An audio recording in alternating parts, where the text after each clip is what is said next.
Good afternoon friends. तो आज हम हिस्ट्री के लेक्चर को कंटिन्यू कर रहे हैं। हमने पिछले लेक्चर में देखा कि कैसे अलग अलग सोर्सेज हैं हमें हमारे पास हिस्ट्री को जानने के बूझने के, और हमने ये भी देखा कि हम कैसे हमारी हिस्ट्री चलती है हिमाचल प्रदेश की, उसमें कौन सी बुक्स हैं जो हमें बताती हैं, चाहे वो एंशिएंट टाइम की हैं, चाहे वो कालिदास की बुक्स हैं, चाहे वो वैदिक पीरियड की बुक्स हैं, चाहे वो इस्लामिक टाइम के अलग अलग ग्रंथ हैं।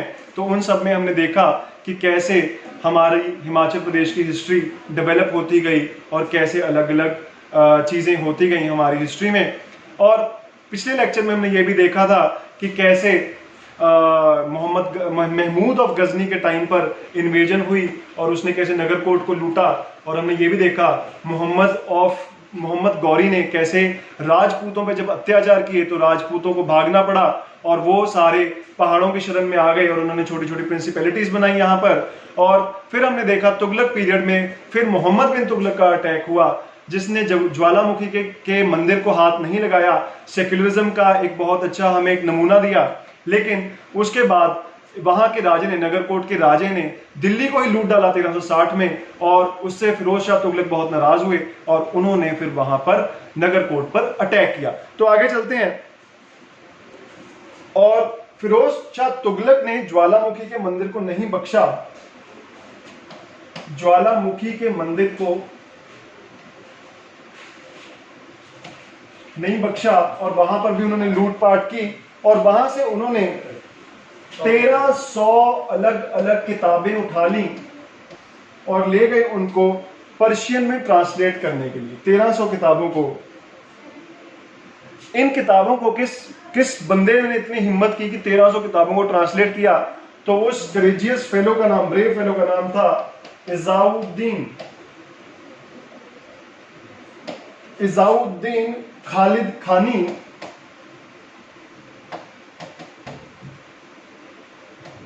इज़ाउद्दीन खालिद खानी। और उसने जब पूरी पोथी बनाई, एक बुक बनाई जिसमें ज्वालामुखी में जितने भी ग्रंथ थे उनको पर्शियन में ट्रांसलेट किया हुआ था, तो उस ग्रंथ का नाम था दलील फिरोज शाही। दलील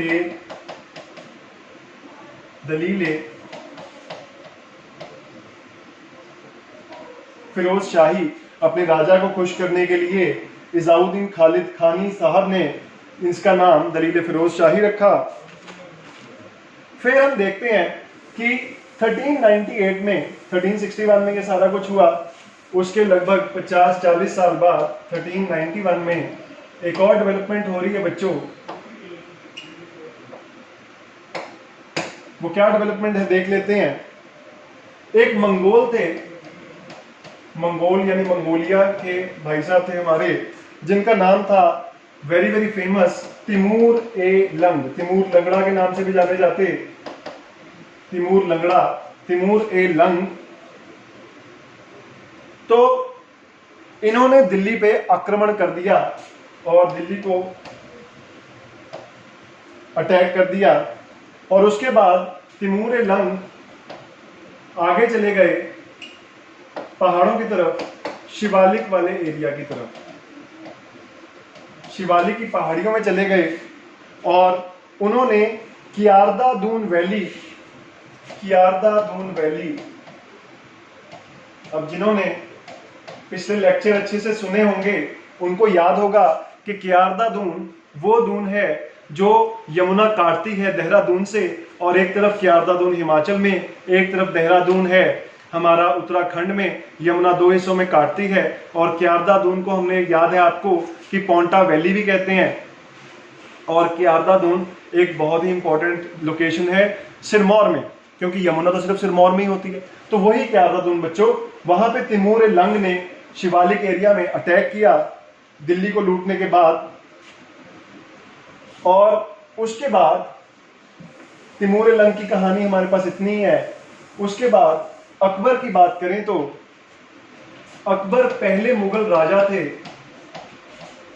अकबर पहले ऐसे मुगल राजा थे जिन्होंने कांगड़ा को कैप्चर करने का प्लान किया।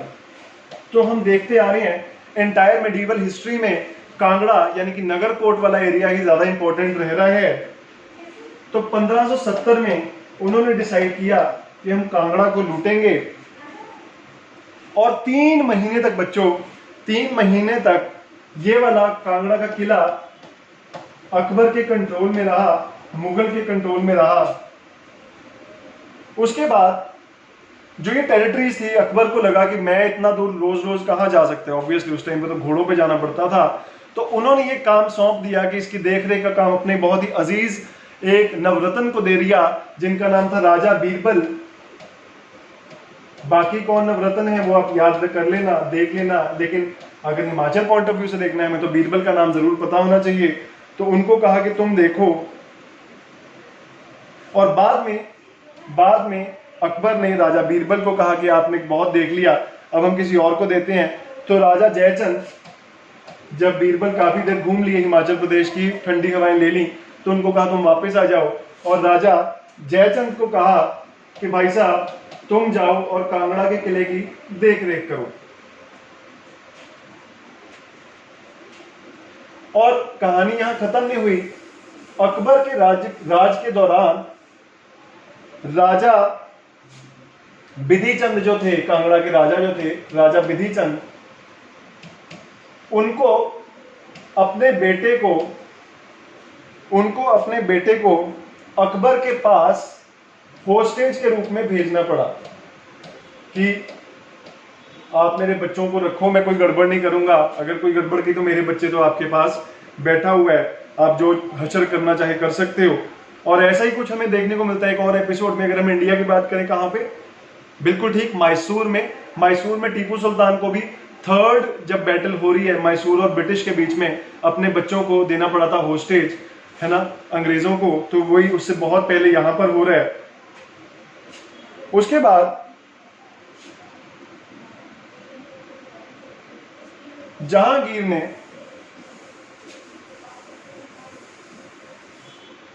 ने कांगड़ा फोर्ट पे कब्जा किया।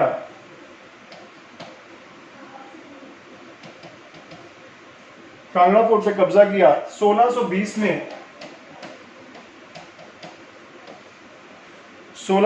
में,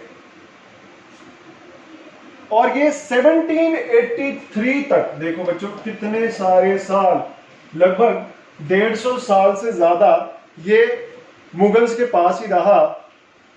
और 1622 में जहांगीर खुद भी घूमने गए हिमाचल प्रदेश, कांगड़ा, अपने जो उन्होंने ये जगह कैप्चर की थी उसको देखने के लिए। इस दौरान 1783 तक ये मुगल्स के पास ही रहा। उसके बीच 1678 की बात है, जब औरंगजेब का रूल चल रहा था। औरंगजेब की क्या खासियत है सबसे बड़ी, कि जो ग्रेट मुगल्स हैं वो लास्ट ग्रेट मुगल हमारे औरंगजेब हैं। तो 1678 की बात है, औरंगजेब ने कहा कि जितने भी मंदिर हैं चंबा में, उनको तोड़ दिया जाए। और इसका कार्यभार संभाला गया राजा चतर सिंह को। राजा चतर सिंह को कहा कि आप जाओ और जितने भी टेम्पल्स हैं उनको तोड़ दो। लेकिन राजा चतर सिंह ने मना कर दिया कि मैं ऐसा नहीं कर सकता, मुझे तो पाप लगेगा। मुगलों ने कभी भी चंबा की इन्वेजन नहीं की, कभी भी नहीं की। और इसी वजह से चंबा का जो कल्चर और हेरिटेज है वो बड़ा ही प्रिस्टाइन है, बड़ा ही अलग है बाकी के एरिया से। और इसका बिल्कुल एक डिफरेंट टाइप ऑफ कल्चर हमें देखने को मिलता है, मुगल इन्फ्लुएंस क्योंकि यहाँ पे बिल्कुल भी नहीं रही। तो अगला बात करते हैं, चंबा में हम घूम रहे हैं अभी, तो चंबा में ही घूमेंगे थोड़ी देर। तो यहां पे राजा पृथ्वीचंद थे, राजा पृथ्वीचंद। तो बच्चों इनकी क्या कंट्रीब्यूशन है, ये 1641 से 1664 के बीच में कार्यभार संभाला इन्होंने। और इन्होंने काफी कुछ किया आर्ट एंड आर्किटेक्चर के लिए, आर्ट एंड आर्किटेक्चर के डेवलपमेंट के लिए चंबा में बहुत कुछ किया। उसके बाद मुगल एम्पायर, जैसे हम अभी हमने बात की कि जो ग्रेट मुगल्स हैं वो औरंगजेब पे खत्म हो गए, और 1707 में हमें पता है कि औरंगजेब की डेथ हो जाती है, और उसके बाद ही हमें पता है डिक्लाइन ऑफ मुगल एम्पायर भी शुरू हो जाता है। तो जैसे जैसे मुगल एम्पायर डिक्लाइन की तरफ जा रहा था, तो कई सारे आर्टिस्ट, स्कॉलर्स, एडमिनिस्ट्रेटर्स, जिनको बेचारों को नौकरी मिलनी बंद हो गई, जैसे कि आज की डेट में कोरोना में भी हो रहा है। तो जब बड़े बड़े लोगों को, बहुत ज्यादा पोटेंशियल वाले लोगों को काम मिलना बंद हो गया, तो वो नई जगहों को तलाशते हैं जहां पे काम मिल सकता है। तो उन लोगों ने हिमाचल प्रदेश में काम खोजना शुरू कर दिया। तो कई administrators, artist, scholars Himachal Pradesh पहुंच गए मुगल कोर्ट से, और उन्होंने छोटी छोटी रियासतों में, चंबा में जैसे कि काम किया। और इसी वजह से, क्योंकि यहाँ पर चंबा में बहुत सारे ऐसे आर्टिसंस, ऐसे आर्टिस्ट, ऐसे स्कॉलर्स, ऐसे एडमिनिस्ट्रेटर्स पहुंचे, इसीलिए चंबा में एक तरह का रेनेसां शुरू हो गया। तो देखो, किसी का नुकसान किसी का फायदा। तो मुगलों का जहां पे बिल्कुल पतन हो रहा था, वहां पे चंबा की एक रेनेसां शुरू हो रहा था, वहां का गोल्डन पीरियड शुरू हो रहा था। उसके बाद मुगलों का जो राज था वो सिरमौर में भी देखने को मिलता है। सिरमौर में भी उन्होंने कई एक्सपेडिशंस की, अटैक किए। आगे चलते हैं। हमें पता है कि जैसे पहले 1000 समथिंग में गजनी और गौरी के अटैक्स आए, वैसे ही औरंगजेब के जाने के बाद कुछ साल बाद कुछ और अटैकर्स आए, जैसे कि नादिर शाह। नादिर शाह की इन्वेजन्स हम सबको याद हैं। 1738 से 39 के बीच में पर्शिया से इन्होंने एक एक्सपेडिशन की, अटैक किया, इन्वेजन की इंडिया के ऊपर। और इसके बाद इन्वेजन स्टार्ट हो गई इनके चेले की, जिनका नाम था अहमद शाह अब्दाली। अहमद शाह अब्दाली की बहुत सारी इन्वेजन्स हुई इंडिया के ऊपर, और क्योंकि इस दौरान मुगल एम्पायर तो पहले ही बिखर रहा था, ऊपर से नादिर शाह और अहमद शाह अब्दाली की इन्वेजन शुरू हो गई। तब जो हिल स्टेट्स के राजा थे उनको लगा कि ये बिल्कुल एप्रोप्रिएट टाइम है कि जो राजपाट हमने खो दिया था पहले, हम उस पर वापस अपनी पकड़ बनानी शुरू करते हैं। तो उन्होंने इस टाइम पे अपने आप को इंडिपेंडेंट डिक्लेयर किया मुगलों से, और कहा कि हम जो राज खो चुके थे वो राज हमें वापस लेना है अब। और इसी का फायदा उठाते हुए, इसी चीज का फायदा उठाते हुए, मुगलों की वीकनेस का फायदा उठाते हुए, पंजाब में सिख बहुत ज्यादा काम करने लगे, बहुत ज्यादा पेनिट्रेट करने लगे, और सिखों ने मौके का फायदा उठाते हुए हिल स्टेट की तरफ भी अपने कदम बढ़ाने शुरू किए। लेकिन अगर हम सिख हिस्ट्री की बात करें, सिख इन्फ्लुएंस की बात करें हिमाचल प्रदेश के ऊपर, तो वो इस टाइम से बहुत पहले ही शुरू हो जाता है, जब गुरु नानक देव जी का टाइम था। इस दौरान ही हमें इनका इन्फ्लुएंस देखने को मिल जाता है, क्योंकि गुरु नानक देव जब अपनी उदासियां करते थे, उस दौरान वो कांगड़ा भी गए, ज्वालामुखी के मंदिर भी गए, कुल्लू भी गए, लाहौर भी गए, चंबा भी गए, कहलूर भी गए, मंडी भी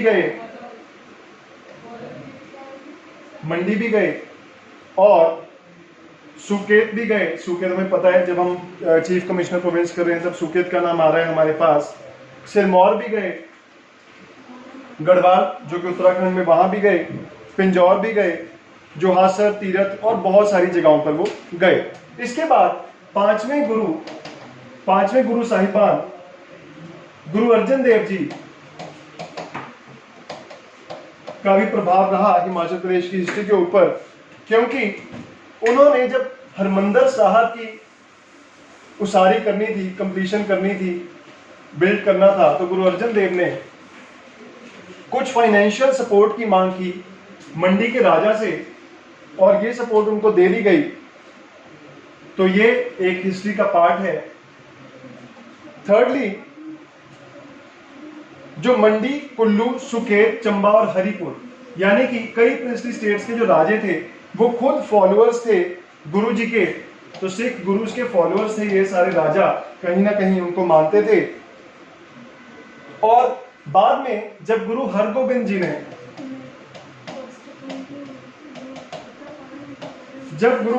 जी ने स्थापना करनी थी किरतपुर साहब की, तो जो लैंड ग्रांट थी वो बिलासपुर के राजा ने दी थी। तो बिलासपुर सबसे छोटी डिस्ट्रिक्ट हमें याद है, तो वहां के राजा ने बिलासपुर को कहलूर कहते थे। तो कहलूर के राजा ने लैंड दी थी गुरु हरगोबिंद जी को 1595 से 1645 में। गुरु साहिबान का पीरियड है 1595 से 1645।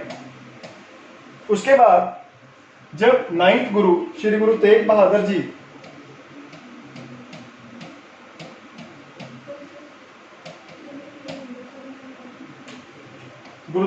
जी का पीरियड चल रहा है 1664 से 75 के दौरान, तब अनंतपुर साहब की उसारी की गई, नींव रखी गई अनंतपुर साहब की। तब गुरुजी ने बिलासपुर की रानी से कहा था कि कुछ मदद की जाए, और रानी ने अनंतपुर साहब के लिए जगह जो दी थी वो जगह उस टाइम पे कहलाती थी मखोवाल। तो मखोवाल का एरिया गुरुजी को अवेलेबल कराया गया, जो बाद में श्री अनंतपुर साहब बना मखोवाल, बिलासपुर की रानी ने। उसके बाद कई बैटल्स भी हुई हिल रूलर्स के बीच में और सिख्स के बीच में। देखते हैं कौन कौन सी।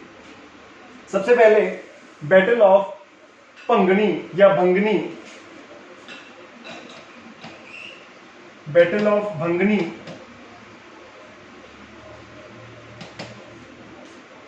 ये 1686 की बात है।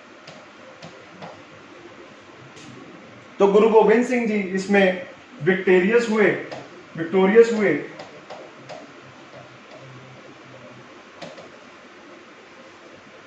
गुरु गोबिंद सिंह जी इसमें विक्टोरियस हुए। और ये लड़ाई किसके खिलाफ हो रही थी? राजा भीमचंद के खिलाफ। राजा भीमचंद, बिलासपुर का नाम हम तीसरी बार सुन रहे हैं। पहले किरतपुर के टाइम पे, किरतपुर साहब के टाइम पे, दूसरा अनंतपुर साहब के टाइम पे, और तीसरा इस लड़ाई में हम सुन रहे हैं गुरु गोबिंद सिंह जी की जब बैटल हो रही है भंगनी की, तब ये राजा भीमचंद ऑफ कहलूर यानी कि बिलासपुर, कहलूर को पहले बिलासपुर कहा जाता था, वहां के राजा के साथ ये लड़ाई हुई। और साथ में थे इनके भीमचंद जी के साथ में जो दूसरे राजा थे उनका नाम था फतेह प्रकाश।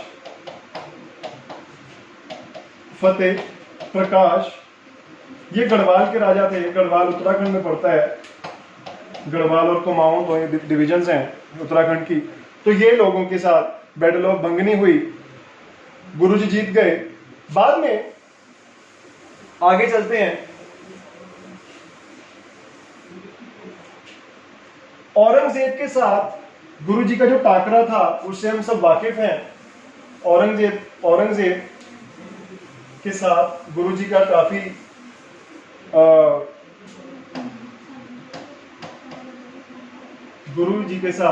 औरंगजेब के साथ काफी प्रॉब्लम्स हुई।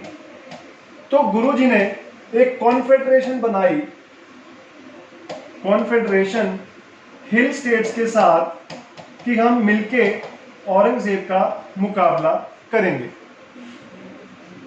फिर हमें पता है बैसाखी वाले दिन 13 अप्रैल 1699 को श्री गुरु गोबिंद सिंह जी ने खालसा पंथ की नींव रखी थी। और ये कहां पे हुआ था? ये अनंतपुर साहब में, और अनंतपुर साहब वहीं बिलासपुर वाला एरिया अनंतपुर साहब में नींव रखी गई। और बिलासपुर को हमें पता कहलूर कहते थे उस टाइम पे। और गुरु जी को गुरुजी को जो शहीदी हुई थी, जो उनकी डेथ हुई थी, वो एक पठान ने किया था 1708 में। हमें पता है 1707 में औरंगजेब की डेथ हो रही है और 1708 में गुरु गोविंद सिंह जी की ज्योति ज्योत हो रहे हैं। तो ये नंदेड़ में हुआ था। नंदेड़ जो आज की डेट में महाराष्ट्र में पड़ता है। खैर ये हमारे लिए हिमाचल पॉइंट ऑफ व्यू से this particular point is not that much important, but हमें पता होना चाहिए। खैर उसके बाद गुरुजी ने बंदा बैरागी को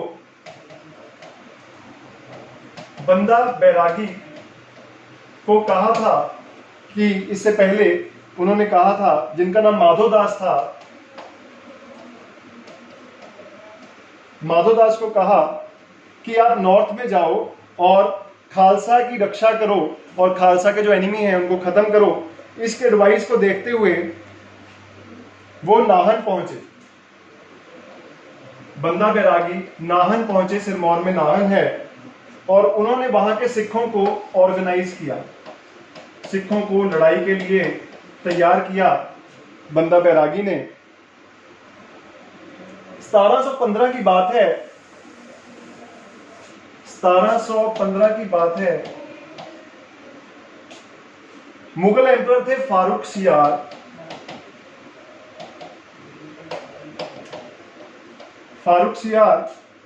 और उन्होंने बंदा बहादुर को पकड़ने के लिए फोर्सेस भेजी और बंदा सिंह बहादुर को एग्जीक्यूट करा दिया गया 1716 में फारूक सियार के ऑर्डर्स पर। उसके बाद सिखों ने अपने आप को पावरफुल बनाने के लिए 12 मिसलों में बांट लिया, 12 मिसल्स में बांटा, ग्रुप्स में बांटा, और इन मिसल्स ने इकट्ठी होके इनको हेड कर रहे थे श्री जस्सा सिंह रामगढ़िया। जस्सा सिंह रामगढ़िया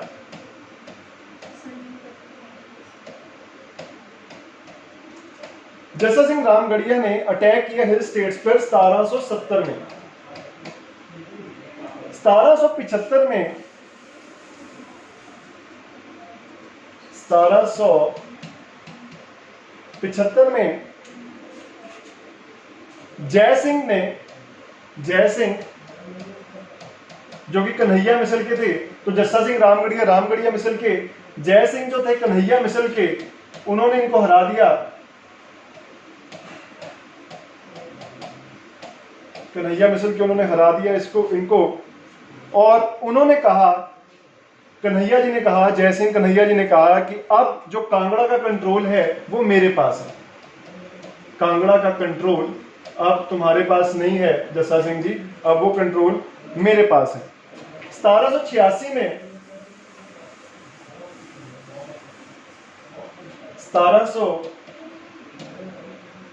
में एक ट्रीटी होती है जिसे कहते हैं treaty of Jwalamukhi. Treaty of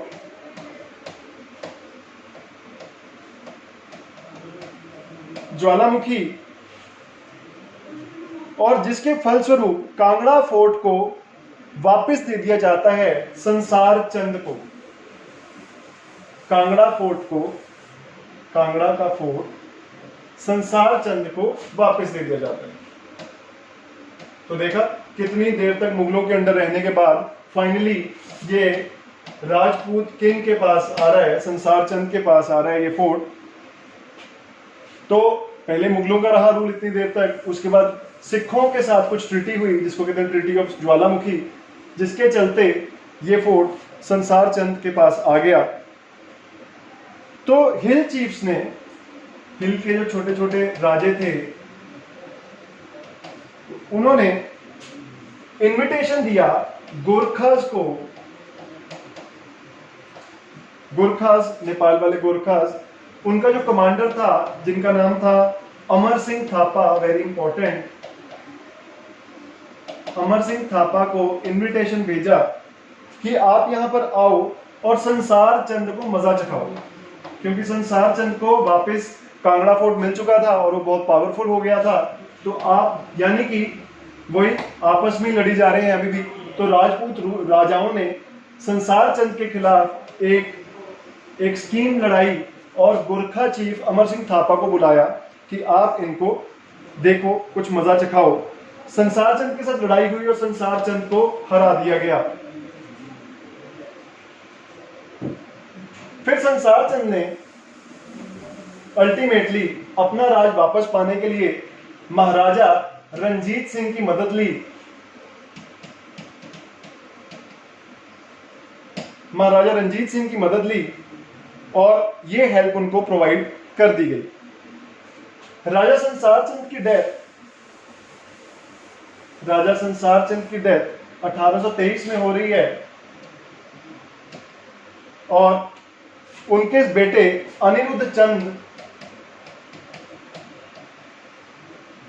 चंद ने कार्यगद्दी संभाली।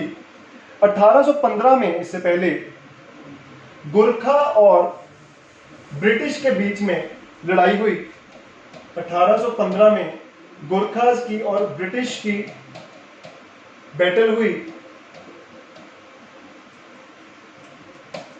जिसमें गोरखास बुरी तरह से हार गए और उनको कहा गया अब तुम लोग वापस नेपाल चले जाओ। और वो लोग चुपचाप अपना बोरी बिस्तर लेके नेपाल चले गए और ब्रिटिश के पास हिमाचल का कंट्रोल आ गया।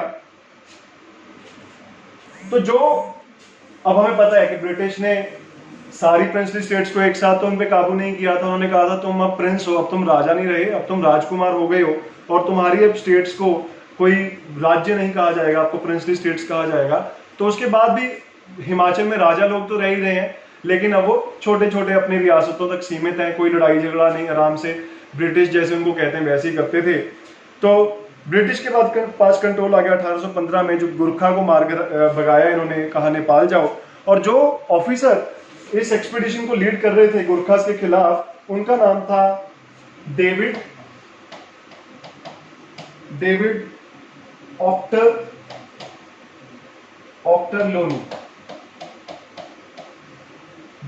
लोनी। अब बच्चों, हमने इतना ज्यादा सुना कांगड़ा फोर्ट, तो कांगड़ा फोर्ट का अलग एक अपना इतिहास है, उस पर एक बार नजर दौड़ा लेते हैं फटाफट। कांगड़ा फोर्ट इतिहास में बिल्कुल शुरू की अगर बात करें तो यह माना जाता था कि ये किला जलंधर नाम के एक राक्षस के कान के ऊपर बनाया गया है, क्योंकि एक चोटी के ऊपर होगा। तो हमें पता है कि हिमाचल को जलंधर नाम से जल से घिरा हुआ, जल के अंदर, क्योंकि 5 बड़ी नदियां हैं यहाँ पर, है ना। तो जलंधर के कान पर है ये फोर्ट। तो इसीलिए क्योंकि जलंधर राक्षस के कान पर है तो इसका नाम पड़ गया कानगढ़।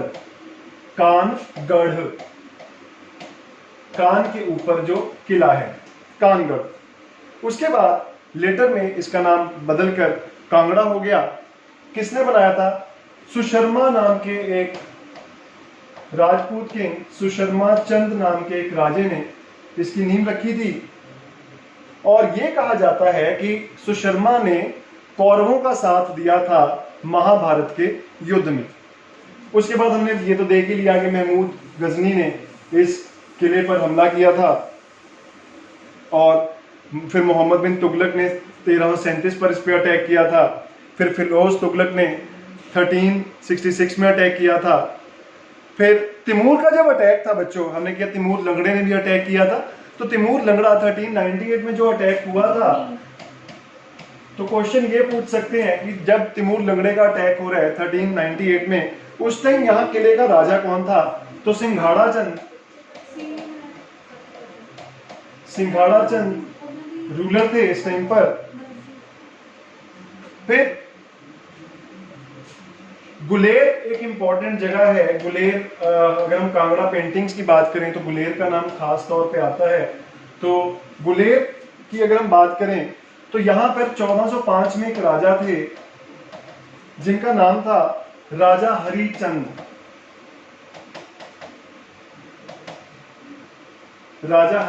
तो इन्होंने जो स्टाइल बनाया गुलेर कलाम पेंटिंग स्टाइल, गुलेर कलाम। उसके बाद अगर हम अफगान रूल की बात करें, यानी कि शेरशाह सूरी,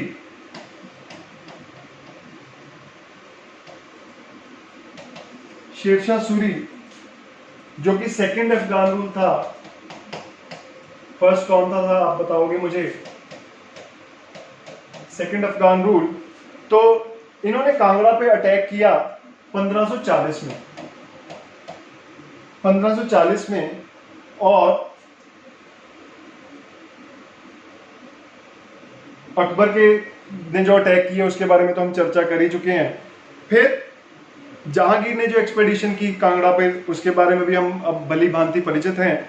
और जहांगीर का ये मानना था कि अगर आपने हिमाचल पर कब्जा रखना है तो आपको कांगड़ा पे कब्जा तो रखना ही होगा। तो इसी के चलते जहांगीर ने इस पे अटैक किया था। तो कांगड़ा फोर्ट लगभग 40 साल तक मुगलों के पास रहा। अब क्योंकि कांगड़ा में तो मुगलों का राज था, तो जो वहां पे लोकल रूलर थे जिनके पास कांगड़ा फोर्ट पहले था, उन्होंने एक पैरेलल फोर्ट बनाया। Important from examination point of view.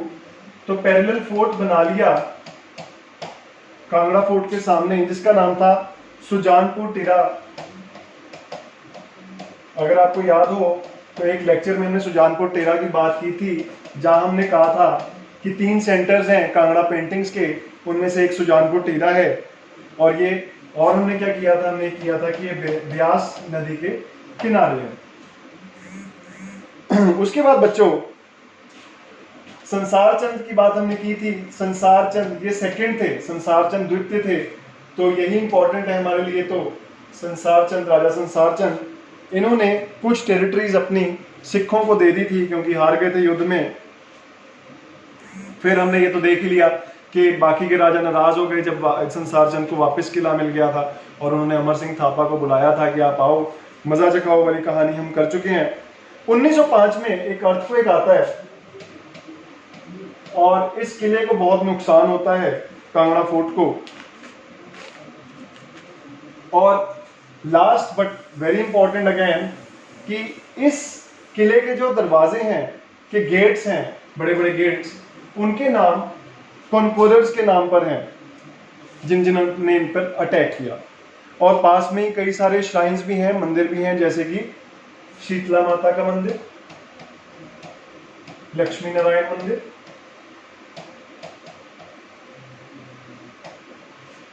और अंबिका माता मंदिर। तो बच्चों इसी के साथ हमारा कांगड़ा फोर्ट कंप्लीट हो गया। Thank you so much. कल के लेक्चर में ब्रिटिश हिस्ट्री देखेंगे।